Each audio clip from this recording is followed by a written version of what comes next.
If you wanted to be greedy, you could say the Cardinals' first series out of the All-Star break could have been better. But a series win over the Braves will still do the trick. What's going on, everyone, and welcome in to this edition of B-Schaeff Daily. Brenden Schaeffer here with you, evening hours of Sunday, July 21st, 2021. I still don't quite have my voice back all the way after a long week in Florida, but ready to talk some Cardinals baseball as the Redbirds came back after the All-Star break and got the job done with a series win over the Braves, an important series win that, as I mentioned, could have gone a little better with the way that Game 1 slipped away from St. Louis. However, taking 2 of 3 from Atlanta, continuing to gain on them in that wild card race, and putting the Brewers on the radar, keeping them there as the Cardinals are just 5 games back in the division, despite the fact that Milwaukee had a very good weekend themselves. But on this episode of B-Schaeff Daily, we will talk about the Cardinals series against the Braves, going over the couple of games that took place on Saturday, as well as the Redbirds' 6-2 win on Sunday. Plus, we'll start to get into a little bit of trade conversation, as there were some rumors and rumblings from over the weekend of some starting pitchers that the Cardinals might be interested in. We will weigh in with our take on some of the names that have been bandied about, and whether or not we could see the Cardinals actually legitimately making some of these types of moves. That's what's coming up on the show tonight. Appreciate you guys for being with me. Make sure to hit that subscribe button for the channel if you enjoy daily St. Louis Cardinals coverage, and check out the Discord. The link is in the description to the video. A lot of Cardinals conversation going down during each and every game in the Discord channel, which is new within the last few weeks. So check that out if you are interested. But without further ado, we will dive right into the content of the show tonight. Let's break down this Braves series. The fact that the Cardinals didn't sweep it, I think looking back, is a little bit of a disappointment, because they had each and every game in hand at one point or another, and they were able to finish the final 2 games of the series, but it was the first one that got away from them on Saturday afternoon. Of course, more rain, more doubleheader fun for the Cardinals. They've been dealing with this, it seems like, all year long. And first game out of the break doesn't happen on Friday because of rain in the Atlanta area. Saturday afternoon, though, Kyle Gibson pitches really well. The Cardinals didn't get a ton offensively, but they were getting enough, it seemed, to be able to win that game until the bullpen coughs it up in combination with Kyle Gibson going back out for that 7th inning. The sentiment surrounding this one was kind of interesting for me from Cardinals fans, because you saw sort of the usual blaming Oli Marmol for how he handled the pitching when a game like this goes wrong. Again, the Cardinals scored 2 runs in the first game Saturday. Arenado was good to see the home run from him to add on a little insurance there to that 1-0 lead in the top of the 7th.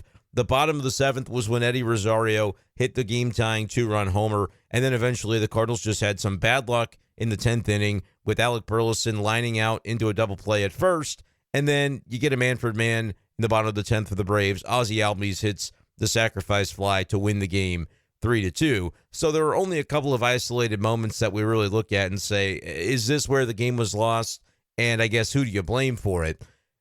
Oli Marmol, to me, was maybe a little more accepting of blame for the way the first game went. I saw some quotes from him saying that he'll take the responsibility for that one.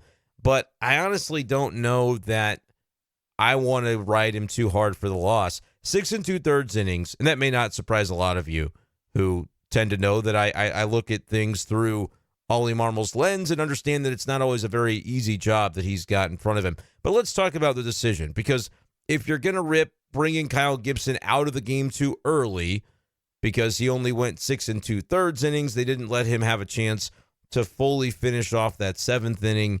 He was at 100 pitches. And you go to the guy that I consider to be maybe the most reliable name in the Cardinal bullpen, and ERA would dictate that I'm not very far off with that take. Ryan Fernandez has a 2.22 ERA on the season as of that game. He lowered it today, but giving up the home run to Rosario, that was the only run he was charged with. The other going to Kyle Gibson, it was an inherited runner. Gibson was great. Did he maybe have a little bit more in the tank? Well, he seemed to think that he did. I'll read this from John Denton's Twitter account as he tweeted this on Saturday afternoon. Gibson, who allowed just 3 singles over 6 2/3 innings, on whether he wanted to stay in the game. And Gibson said, quote, Oli came and talked to me after the 6th and asked how I felt. And I told him I felt good and that I was executing pitches. and that I was at a high level still. But there have been times this year where I felt like I pushed Oli to stay in the game, and I told him, I pushed you a lot this year. Whatever your gut says, you go for it. Whether the plan in the bottom of the seventh was to give me one runner on or not, I don't know. But I appreciate the chance to go back out there and keep pitching, especially when I'm feeling good. So there are folks who said, oh, he shouldn't have taken him out without a chance to finish the seventh inning, at least maybe face that one last batter, especially if you aren't going to try and play the platoon advantage with a lefty Eddie Rosario at the plate. But the fact of the matter is the Cardinals knew that if you bring a lefty out to face Rosario, he's got a 443 OPS against lefties this year. They were just going to pinch hit for him, and then you were going to be in a situation against a righty off the bench with your lefty on the mound that would not have been conducive for the Cardinals. And by the way, the platoon splits for Eddie Rosario against right-handed pitching are not that good. 586 OPS on the season for Rosario. Now, this is me looking at this statistic today, so it might have been different, obviously, before Game 1 on Saturday when he hit the home run. But I don't really have an issue with Ryan Fernandez being the choice there because I think he's your best right-handed reliever for, as Oli would like to say, that lane of the game, because you're not going to bring Ryan Helsley into the game in the seventh inning. The lane would be for Fernandez. And even though Rosario is better against righties and lefties, you know that there's not a scenario where you bring in a lefty and Brian Snitker allows Rosario to face him. That just wasn't going to happen. So the question really boils down to, do you go with Fernandez, who's a fresh right-handed arm, obviously your best guy for that spot, out of the pen, or do you let Gibson try his luck with Rosario and stay in the game a little bit longer? It's interesting, too, because you had just seen the Braves make a pitching change that I thought was a little bit goofy, allowing a lefty to face Arenado. Not just allowing a lefty Dylan Lee to face him, but like hand-picking for that spot a left-handed reliever. I know Arenado has not been the same guy this year, but historically that's not been a very wise decision to literally get to, have your pick of the litter and say, let's have him face a lefty. That was interesting. I get it. Nootbaar was coming up later on, and it was lefties at the bottom of the lineup for the Cardinals, but I would rather prioritize that Arenado spot, just me. Snitker got burned on that one as Arenado hit the home run to make it 2-0 in the top of the seventh. And then in the bottom half, you saw Gibson get the chance to come back out, but after the base hit given up to Travis d'Arnaud with two outs at that point, right? So it just gave up 3 singles in the game, a couple of walks. It's not like he's been getting battered around. That was the point where Oli says, okay, that's a base runner. We're going to make the change. And I think Oli fell on the sword a little bit because maybe in retrospect, he would have allowed Gibby to try and finish off that seventh inning, feel really good about things. And then you have an even better situation with just 2 innings to cover for your bullpen. It's just easy to say, though, after the fact. And I had mentioned a little bit ago about seeing where Oli had said he'll take some responsibility for it. But I'm going to have to self-correct because obviously you guys know I wasn't extremely locked in on everything that happened over the weekend. I thought I saw it scroll my Twitter timeline. I spent some time trying to find it, and I can't. So I am going to give you the quote that he did say. Going to try to keep myself out of trouble as far as saying things that I thought I had interpreted, but I can't actually find evidence of because that's not the way that we like to do things. So unlike the previous time where I went a couple of podcasts and then somebody had to correct me about thinking I had seen a John Mozeliak comment that actually wasn't a recent comment, this time I'm cleaning it up within a matter of 2 or 3 minutes. But earlier I did say that Oli kind of took responsibility for maybe making the move. But I don't actually see that. I see here on John Denton's Twitter timeline, and I looked at all the reporters that were there, tried to figure out what I saw. I couldn't find it. Couldn't find it on Bally. If you guys saw something to the effect of what I had alluded to, throw it down in the comments. Maybe you can vindicate me. But instead, I will just mea culpa myself, say I got it wrong, and leave it in the podcast so you know that this was my thought process going through it. But this is what John Denton had from Oli Marmol on this spot in that game 1 on Saturday. I let him go back out there. We were hitter to hitter. If he let a guy get on, I was going to go get him and go to our pen. Our pen's been really good. If you want to question that, feel free, but our pen has been our strength, which I agree with, by the way. So going to it is okay. Gibson's at 100 pitches, and I didn't mind the Ozuna at bat. Ozuna was the guy who made an out before the d'Arnaud base hit that got Gibson pulled from the game. He said, I didn't mind the Ozuna at-bat because he's 0 for 10 going into the at-bat career-wise. Past that, if nobody was on, okay, he gets d'Arnaud. It's still batter to batter at that point. But when d'Arnaud gets the hit after that, we're going to Fernandez. And again, Fernandez has been so good. He made maybe the worst pitch of his season, but he is allowed to do that at a certain point. It's obviously not great timing. Cardinals probably win the game if they don't give up the run in that spot. The 2 runs, obviously, that came on the Rosario homer. But Fernandez still has a 2.2 ERA for the season, has been absolutely fantastic for the Cardinals, and it's just one of those things that happened. But it is in line with the trend of people thinking, Oli Marmol pulls starters too early, but then there are times where people think he lets them in too long and should have pulled them sooner. I think it's just back to the basics of when there's a game that's close like this and the Cardinals lose it, there will be people that are insistent that the manager made a grave error. I think he probably could have left Gibson in longer. I saw a lot of sentiment about that. I'm okay with that being the opinion, especially had only given up 3 singles. It wasn't like it was overly a dangerous spot with just a runner on first and 2 outs after he had basically been sailing to that point. But I also don't have a problem with the aggressive move to a guy, Fernandez, who is unlikely, at least in theory, to do what he did and hang a pitch like that. Like, of the 2, you'd think the guy that's going to be up over 100 pitches would be more likely to hang one than Fernandez fresh into the game, but that isn't the way that it went down, and Oli, will then use that as part of his evaluation process for what's going on. But the reality is probably either guy should have been able to get through the spot just in a standard scenario. And maybe that's why people say, well, if it's just as well that Fernandez could do it, why not Gibson and allow him to feel good about the outing when he had been so good all day for the team? I get it. It's just percentage-wise, I just don't think very often you're going to see 2024 Ryan Fernandez give it up the way that he did. He threw a really bad slider, and Rosario made him pay for it. But Eddie Rosario has had a terrible season, and it just so happens that one of the Cardinals' top relievers, Ryan Fernandez, who had performed so well all year, got beat, hung a slider, just a terrible location to Rosario, and right there in his wheelhouse. Even a hitter struggling at the big league level, he's got enough experience to know what to do with that pitch, and it was just a bad pitch by Fernandez, but not one that I think you would anticipate him making very often, right? Not with the way that he's pitched this season.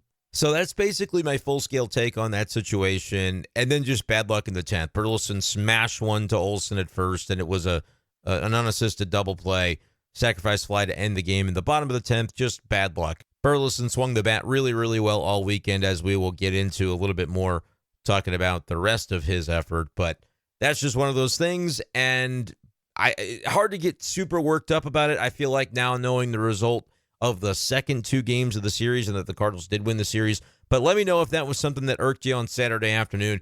Cardinals, though, came back on Saturday night, and boy, oh boy, did they swing the bats well as a team. 14 hits in the 9-5 win over the Atlanta Braves on Saturday night.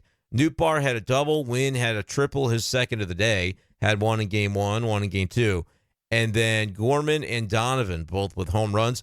4 of the 5 guys batting in the 1 through 5 spots in the batting order for the Cardinals in game 2 Saturday ended up with multi-hit games, including a 3-for-4 day for Burleson with 3 runs driven in, and Contreras had a 3-for-5 game as well.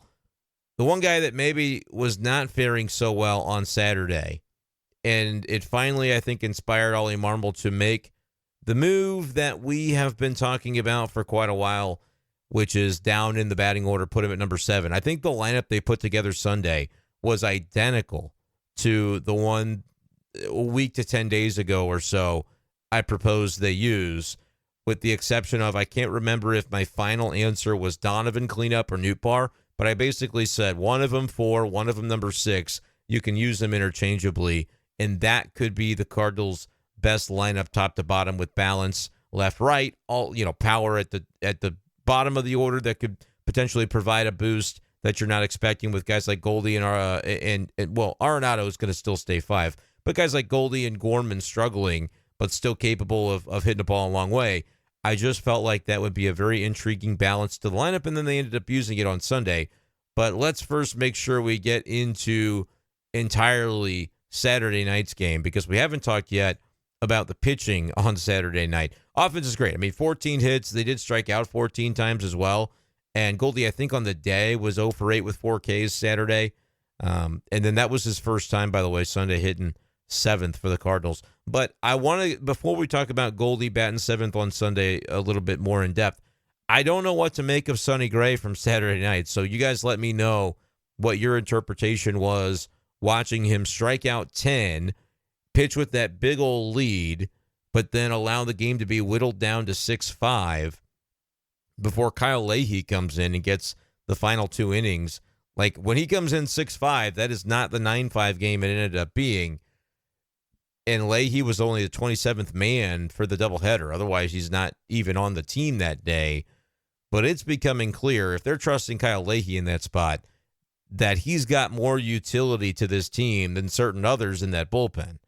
At least one certain other. And the Cardinals have yet to show the willingness to make the business decision on one of the relievers who did not pitch over the weekend. Another guy who didn't pitch over the weekend, but that's not applicable to, is Jojo Romero. Kind of interesting that you didn't see him in that spot. Ollie had an explanation for it regarding what was coming up in the lineup, and that Leahy is not overly splitty, so they like him against either lefties or righties that could have been coming up in the order. I kind of wonder, though, with Jojo not pitching all weekend, if they were maybe trying to buy him more time after the break to either get through a minor injury or something, or just get the extra rest for the stretch run.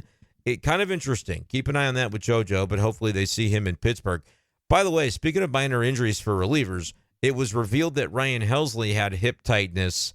Oli Marmol said that was something he's been dealing with for a few weeks now, and it was the explanation for why they did not end up getting him in the All-Star game. Sort of the decision was made with Helsley to honor that break and take the time, because he could honestly use it for getting rested up and healed up if he was dealing with hip tightness. And so the Cardinals, as part of that process with the All-Star game, had to reach out to the league office and say that, he did not think it was the best thing to maybe have him in that game. And so that's the way the Cardinals went about it. I didn't care if there was a real injury or if they had to just say he's dealing with this or that to be, not get flack from MLB for saying, nah, he can't pitch. But I think all in all, that was the right decision regardless for the Cardinals. But he ended up pitching the 9th inning in the win on Sunday, even though it was not a save situation at that point. We'll see if that's something that maybe comes back to bite the Cardinals at all, just because you feel like you're playing with fire. He throws 19 pitches. Did he need to be the guy in that 6-2 game on Sunday? Maybe not, but the Cardinals had him warming up because it was a safe spot, and then they added some insurance in the top of the 9th inning to make it 6-2. So whatever your thoughts are on that, we'll just see how it plays out for the Cardinals in the coming series, hopefully ready to go against Pittsburgh. But just a little more on the Sonny Gray start. Just very strange. The line, very strange. 7 innings. So Oli Marmol, does he learn a lesson from the Gibson move in the first game and says we can get one more inning out of Gray? Was there on pitch count. Only ended up throwing 87 pitches. It's been a very strange season for Gray at times, because his box score of 7 innings, 8 hits, 5 runs, all earned, 4 homers, but 10 strikeouts. For him to do all of that on 87 pitches is almost impossible. But he threw 63 strikes on 87 pitches, which is a very high strike count. A lot of times you almost don't want to really even go above that, because if you're too much in the middle of the plate, the batters can anticipate it, and they're not having to really think about you forcing them to chase. But that's kind of what happened, because Sonny Gray gave up 4 home runs, and even arguably almost a 5th one, because they initially called one early that was a homer to make it 3-1, but Cardinals showed, via replay review that it actually had gone foul and was overturned. So he was getting shelled while also they couldn't touch him because he struck out 10. Just very, very strange. I guess, in part, if you're trying to diagnose how something like that happens, and like I said, there have been little oddities for Gray's season overall on those sorts of things, but he has discussed a lot the notion of wanting to work the middle of the strike zone and not be a guy that picks at the edges. Work the middle to get ahead in counts, and then you can use that arsenal of 5, 6, 7 different pitch types that he throws, where he can put a little more on, take a little off, and absolutely toy with the minds of hitters. Once you're ahead in counts, once you're into 2-strike situations, that's when he's able to really do that. But I guess at times, if you're going to be so willing to work the middle, you're going to make some pitches that if the batter is guessing right or has the ability to adjust to something in the zone, they can hit you. And that's what ended up happening. Still gave up 4 home runs, even with the one that was overturned. But Cardinals fans, too, let me know your thoughts on Sonny at this point. Did enough to help him win the game. You just don't anticipate when you have that big lead that homers are going to be, with Sonny Gray on the mound, the thing that lets the Braves back into that one. But credit to Sonny for getting through 7. He was so efficient, 87 pitches. Like, if you're not giving up 4 bombs, he probably does go back out for the 8th.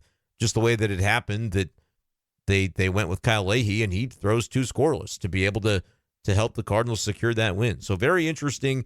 I want Cardinals fans' thoughts on Sonny Gray, and we'll obviously be keeping close tabs on what his next start looks like. But because of that, the Cardinals were able to get the split on Saturday, and then they win the game on Sunday. Let's get into that a little bit more. So Goldschmidt hits the home run at his first time in the 7-hole for the Cardinals. Ends up just having that as the one moment of his day offensively. Goes 1 for 4 and still had a couple of strikeouts. So he's not solved, and Marmol described it as they wanted to give him a breather, kind of reset in terms of the pressure of the middle of the order. He needs to continue batting 7th. There's no reason to put him back up. Donovan, whether it's Nootbaar, Donovan, batting cleanup, whoever it's going to be, those guys I think are more consistently going to give better at-bats, and particularly so with runners in scoring position. There's just no reason, even after the home run, to move Goldschmidt back up. Still 1 for 4 day with 2 strikeouts. I think he's fine at 7. I am not going to take it any further than that by saying, the Cardinals should bench him, the Cardinals should trade him. I don't feel that way. I think I'm still ready to ride the production of Paul Goldschmidt, whatever it's going to end up being, but as a bottom third member of the lineup for the time being. I don't think there's any need to push it beyond that until such time that you have a Jordan Walker lighting it up in AAA, which is not happening, by the way. We'll do some down on the farm talk here in a minute. I just don't think that there's a logical, and people are going to say, well, you could trade for Brent Rooker. You could do that. You could do lots of things, but they're not, I don't think, going to make that type of investment in a position player acquisition that's going to really cost them from potentially their present and their future to be able to, like Brent Rooker would be the best statistical hitter on the team if they added him. No doubt about it. I just don't know that that's coming. If I'm wrong, we're going to be talking about a Cardinals lineup that is completely loaded. And does that come at the sacrifice of some Goldie playing time? If it were to happen, yeah, probably so. Maybe he is relegated to toward the bottom of the order, comes off the bench. That would be the scenario you're painting if the Cardinals were to go out and add the type of bat that a Brent Rooker would represent. Because then I think Burleson, if he's not DHing, would go to first base. And yeah, that would be interesting from a lineup perspective. I think the Cardinals are going to have a willingness to ride Paul Goldschmidt through all of this. And if it gets to a fever pitch where he's just not producing at all, and I get it, you're saying, well, is a 225 average and 659 OPS, are we not there already? I'm going to say the Cardinals are not there already. But to me, this was an important step of getting him down lower and just allowing him to take up a different spot and a different expectation in your order. It feels like a small thing, and maybe it is one, but I think something that it was past time to see it. So he does hit the home run. Nootbaar also goes yard today. Contreras hits one, and he had 3 strikeouts as well. But he's still got a 923 OPS. Wilson's doing just a fantastic job. But Alec Burleson, man, he's up to 824 on the OPS, a 294 average that leads the lineup, leads the team effectively with what he has been doing, and had a home run today, number 18 on the season. I believe he's tied with Nolan Gorman because Gorman had one recently to get up to number 18. But for Burleson, I mean, he's been the Cardinals' best hitter that's played the full year. You can't really take that away from Contreras because of the circumstances of his injury, but just the fact that Burleson's been here the whole time and Contreras had to take some time out. But Burleson's just been unbelievable. No, I wouldn't bat him cleanup instead of Donovan or Nootbaar. Burleson batting second illustrates that he's your best hitter at this point, and he is. Credit to the Cardinals for sticking with him. I know that we've had a lot of conversations on this podcast about Alec Burleson, and there were a lot of Burleson haters out there. I'd like to think I was never a hater. There were times where I said, okay, interesting the extent to which they are willing to bat him up in the order in 2023 when we really hadn't seen the production from him yet. But the Cardinals believed in him the whole time, and they knew what they had, and they were right. Like, to whatever extent you could go back and pull up some old audio of me being lukewarm on Alec Burleson, because from 2023, you certainly could find it, because I've told the story before of a conversation with Oli Marmol, with all the writers present, where I made the comment, and again, I wish I could remember the context because it was rather humorous, but the comment of, like, I was coming around on Burleson. I saw the light June, July last year, whenever it was, because the guy just simply takes good at bats. The production, the 25 to 30 home run potential, we didn't really see a lot of that playing out yet last year, and the OPS was low, but he hit into a lot of hard luck.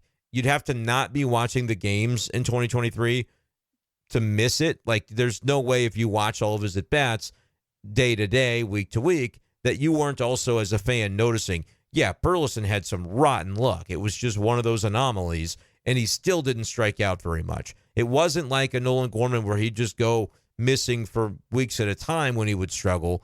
He was just hitting into bad luck. He struck out, I think, 45 times all year last year, did Burleson. The numbers just weren't there. The production just wasn't there.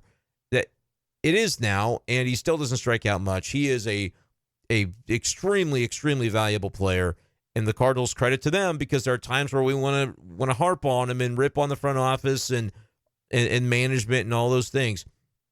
They knew the whole time, I think, what they had in Alec Burleson, and they were willing to have the patience to be able to now you get to see that play out because of their willingness to wait it out with him and get to the point where the production was going to be there. So that's happened, and it was great to see the Cardinals hit a bunch of homers on Sunday. As I mentioned, Goldie, Burleson, Newpark, Contreras, 4 guys going deep in that game. Cardinals win it 6-2 as Miles Michaelis had another kind of ho-hum quality start. His 8th win of the season. Those are the types of games that you take him for Michaelis. I know his ERA is 5.02. He's had a go through the game logs. He's had a weird amount of those games, and those games play.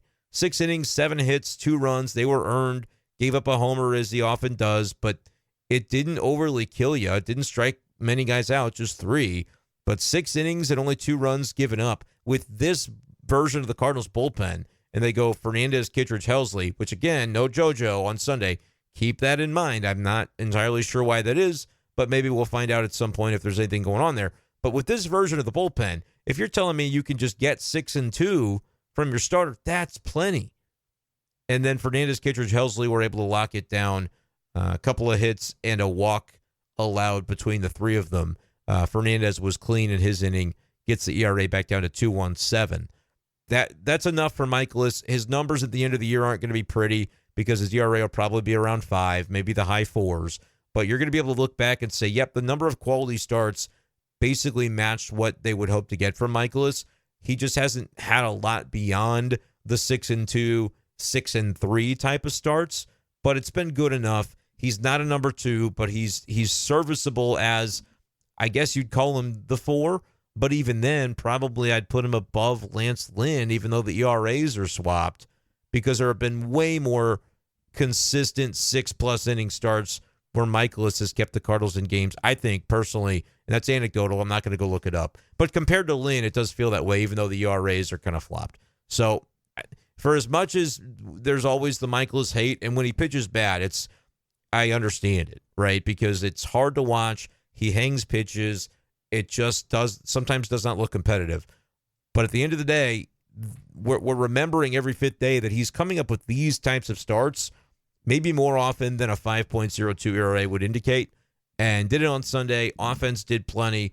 Kind of weird to see them score in 6 different innings, but 1 run in each of those innings. Lots of solo homers in this game.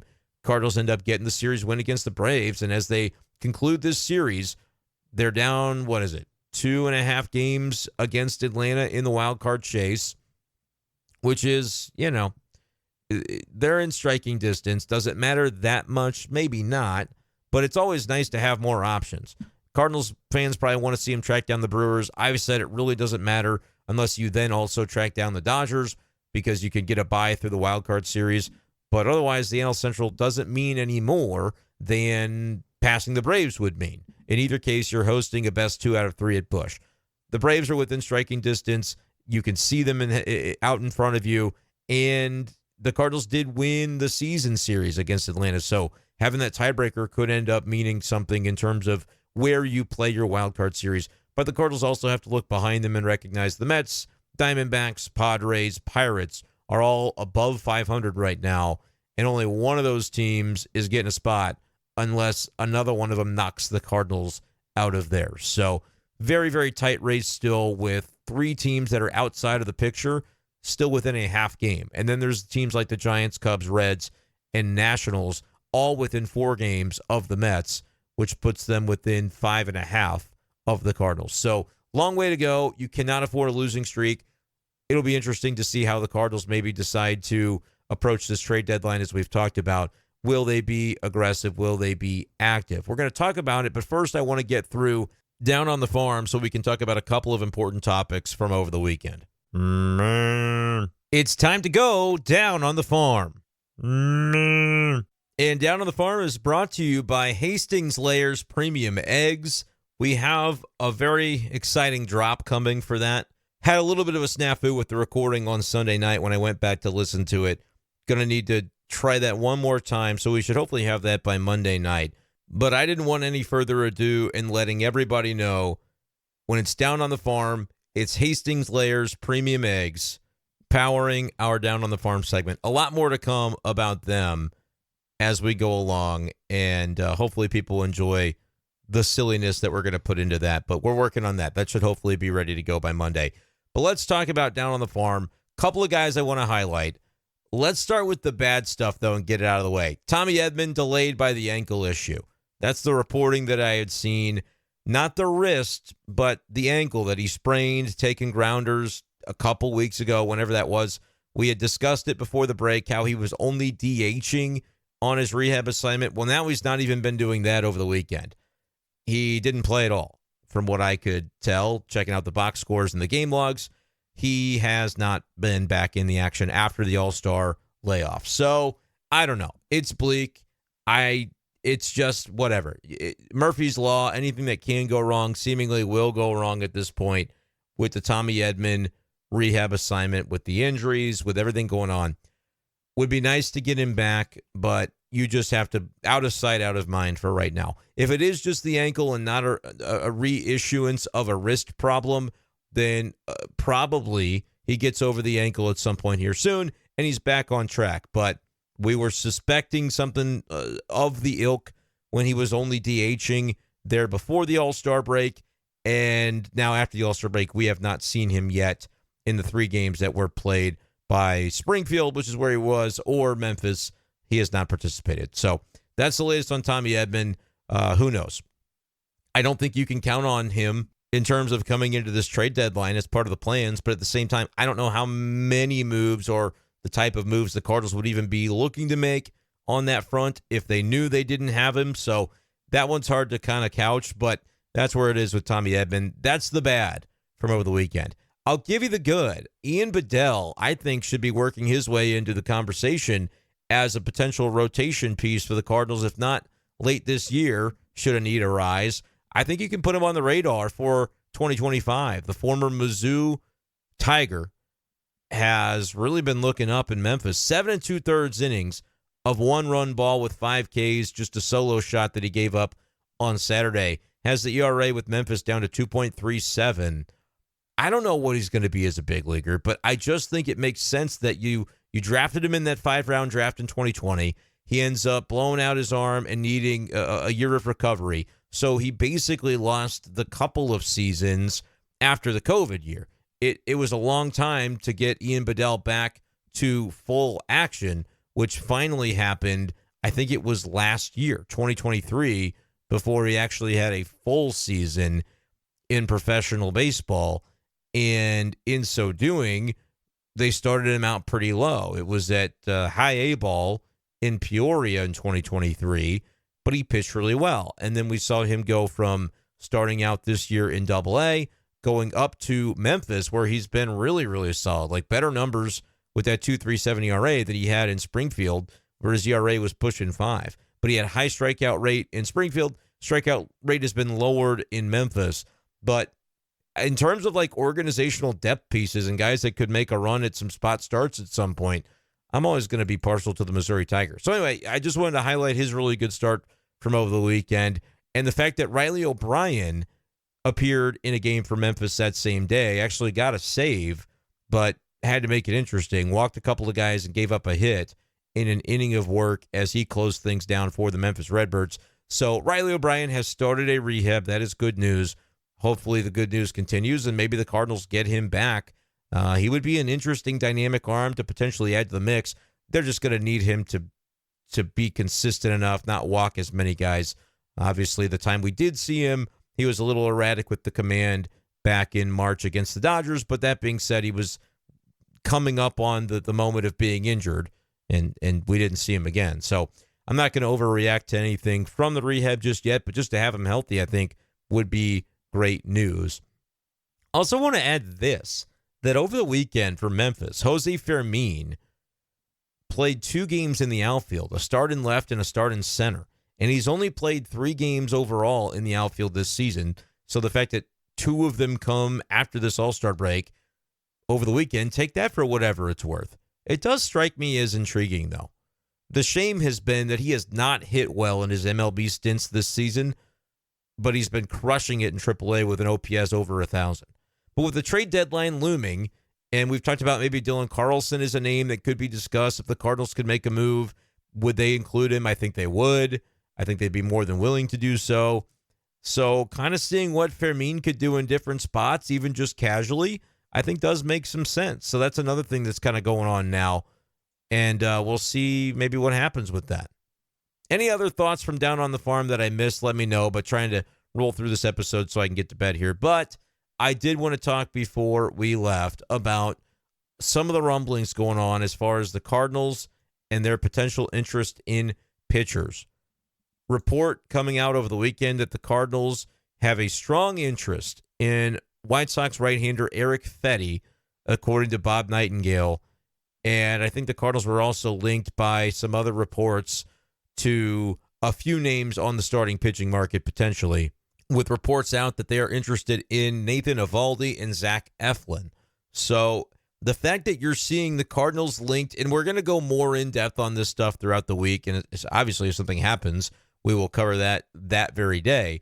But the idea that the Cardinals over the weekend were linked to 3 different starters, again, you got to consider the source. Bob Nightingale's basically emptying the notebook in that article saying, yeah, I've heard that the Cardinals are interested in him, and that's sort of the extent of what we know. There's not a lot more to it than that. That's an easy thing to say. I am not disputing that Nightingale has heard this. I'm just saying we don't have a lot of context for it.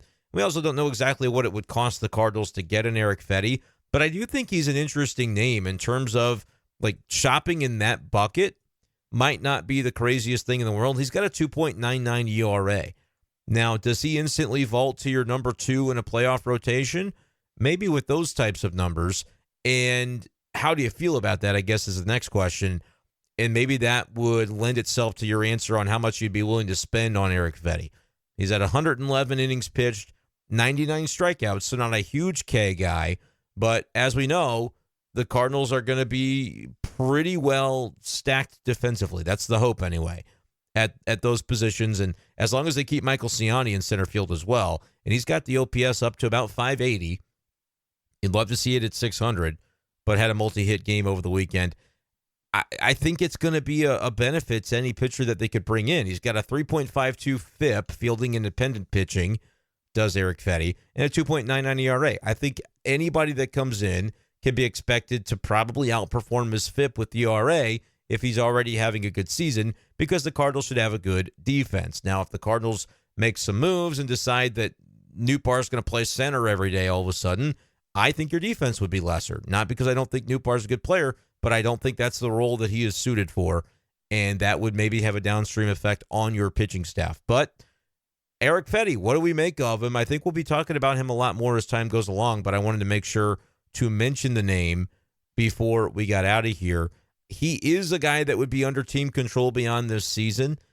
The contract not crazy because he was coming back from overseas. I think the White Sox signed him for 2 years, $15 million total. So he's getting $7.5 million this year, $7.5 million next year, which then makes your life easier in the offseason if you're the Cardinals front office, because that's one less thing to worry about, one less spot that you have to really go out and target and fill. If you're going to say, well, Lance Lynn, we're not going to pick up the option, you decide on Gibson, you figure out, is Michaelis just going to be your number 5, and you're just understanding that you're paying him and he's going to be in the rotation come what may. Do you have a similar decision with Steven Matz, or are you able to say, no, this is finally where we either cut ties or we just consider him as part of the bullpen mix rather than somebody that we have vying for a rotation spot? There are going to be a lot of those types of decisions. If you have an Erick Fedde who's got a 2.99 ERA and you trade for him, you can probably pencil him in. He'll be in his age 32 season next year for that rotation. So I think it's an interesting target. I would be in favor of it, but only dependent on the cost, right? Like, what's the price? What's the level of prospect you'd be willing to see the Cardinals include? We'll talk about some names tomorrow, I think is going to be the plan. I'll try to remember to make sure to kind of get into it a little bit deeper, because now that we've got about 8-9 days coming up before the trade deadline is here, I do want to start getting into some of that stuff as we go along. So that's going to do it for this edition of B-Schaeff Daily. Appreciate you guys. As always, let me know if there's names, rumors, reports, things you'd like me to talk about. Let them fly in the comments, because we'll try to get to as many of them as we can this week. It's going to be an interesting one. It's the Cardinals. Hey, they came out of the break. They won 2 of 3 against another contender that they're vying for a spot against in the National League. It could have been a lot worse. Now, it could have been better if Saturday game 1 goes a little bit differently, but I feel like the Cardinals are still in a very good spot, and we'll see where they go from here as they take on the Pittsburgh Pirates in a series at PNC early this week. That's going to do it, though, guys. Appreciate you as always, and we'll talk to you next time on B-Schaeff Daily. Peace.